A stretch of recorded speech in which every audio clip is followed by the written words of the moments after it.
नमस्कार, मैं हूं कुमार कुणाल और मेरे साथ इस वक्त आप देख रहे हैं न्यूज़ टेल पे हमारा खास कार्यक्रम टू द पॉइंट। आज हम बात कर रहे हैं जमशेदपुर पूर्वी विधानसभा की। पूर्वी विधानसभा में इस बार का जो मुकाबला है वो बेहद ही दिलचस्प होने वाला है। दरअसल इस बार के विधानसभा चुनावों में आपको कई ऐसे चेहरे देखने को मिलेंगे जो अखबारों में और मीडिया में सुर्खियां बटोरते रहे हैं। इन्हीं चेहरों पे आज बात करेंगे कि आखिर पूर्वी से कौन-कौन प्रत्याशी मैदान में उतरने वाले हैं और कौन-कौन सी बड़ी पार्टियां मैदान में अपना दांव लगा सकती हैं। तो सबसे पहले बात करते हैं पूर्वी विधानसभा का वो चेहरा जो इन दिनों काफ़ी चर्चा में है, वो नाम है सरयू राय का। सरयू राय ने हाल ही में जनता दल यूनाइटेड का दामन थामा है। उन्होंने जनता दल यूनाइटेड की सदस्यता ले ली है और नीतीश कुमार की पार्टी में चले गए हैं। जेडीयू और भाजपा मिलकर यहाँ चुनाव लड़ती है, तो इस सीट की जो दावेदारी है जदयू अपने लिए करेगी, क्योंकि वर्तमान में एक विधायक उसका भी है जो पूर्वी विधानसभा से है। ऐसे में भाजपा इस पे क्या निर्णय लेगी ये बात की बात है, लेकिन इतना स्पष्ट हो चला है कि पूर्वी क्षेत्र से सरयू राय अपनी दावेदारी प्रस्तुत करेंगे और बहुत ज्यादा संभावना यह है कि इस सीट से वो चुनाव लड़ेंगे। अब चलते हैं थोड़ा सा दूसरे पार्टियों की तरफ रुख कर लेते हैं हम लोग उधर भी। तो बात करते हैं कि सरयू राय के खिलाफ यानी कि उनके सामने कौन सा ऐसा चेहरा और कौन सी ऐसी पार्टी होगी जो इस जंग में उनको कड़ी टक्कर दे सकती है। तो ऐसे में सबसे पहले बात करते हैं कांग्रेस पार्टी की। तो कांग्रेस पार्टी की ओर से जो सबसे पहला नाम निकलकर सामने आ रहा है वो है जमशेदपुर के पूर्व सांसद डॉक्टर अजय कुमार का।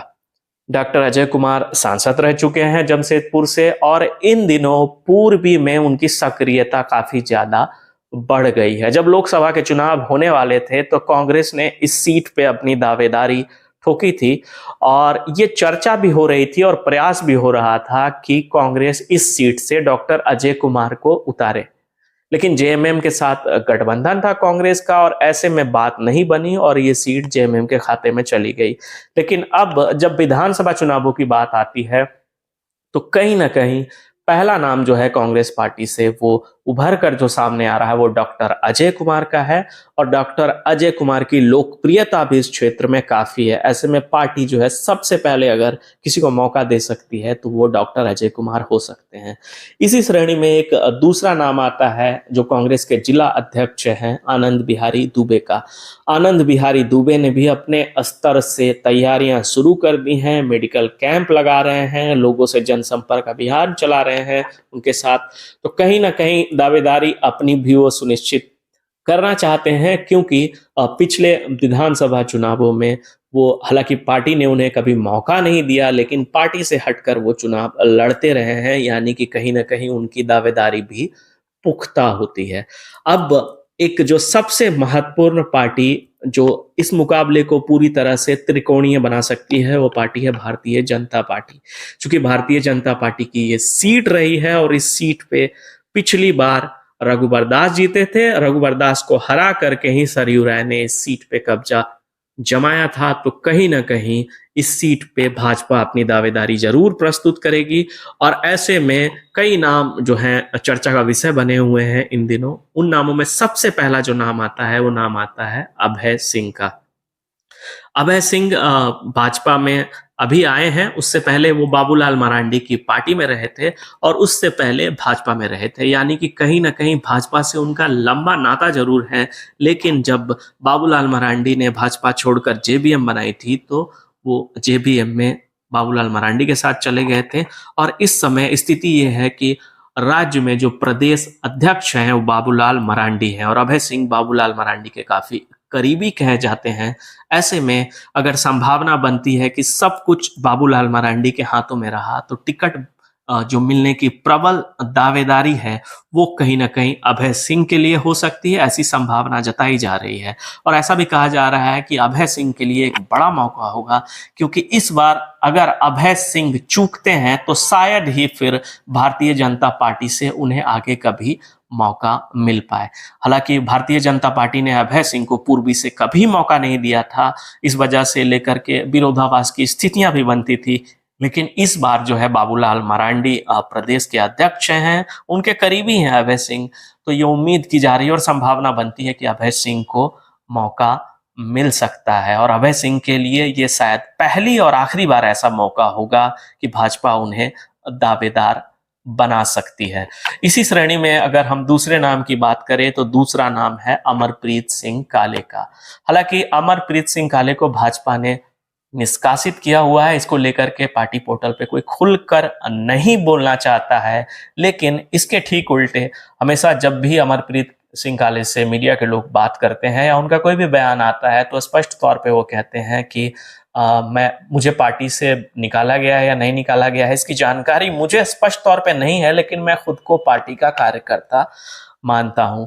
दरअसल पिछले जो चुनाव हुए थे उस पे अमरप्रीत सिंह काले पे आरोप लगा था कि उन्होंने खुलकर सरयू राय का साथ दिया था, बागी हो गए थे और उसकी वजह से ही कहीं ना कहीं रघुबर दास को हार मिली थी। तो ये एक बड़ी वजह थी और इसका विरोधाभास की स्थिति बनी और इसका परिणाम ये हुआ कि पार्टी से उन्हें निष्कासित कर दिया गया। हालांकि वो समय अवधि भी अब खत्म हो चुकी है और अमरप्रीत काले सिंह राजनीतिक तौर पे तो नहीं लेकिन सामाजिक तौर पे बहुत ज्यादा सक्रिय दिख भी रहे हैं और इतने जो उनका निष्कासन की प्रक्रिया थी उस दौरान कभी भी उन्होंने पार्टी के विरोध में कोई ऐसी बात नहीं भी है। साथ ही साथ उनको लेकर के कई प्लस पॉइंट भी हैं। सबसे बड़ी बात है कि अर्जुन मुंडा के काफी करीबी कहे जाते हैं और साथ ही साथ पार्टी के जितने भी बड़े तमाम नेता हैं उनके साथ उनके मधुर संबंध हैं।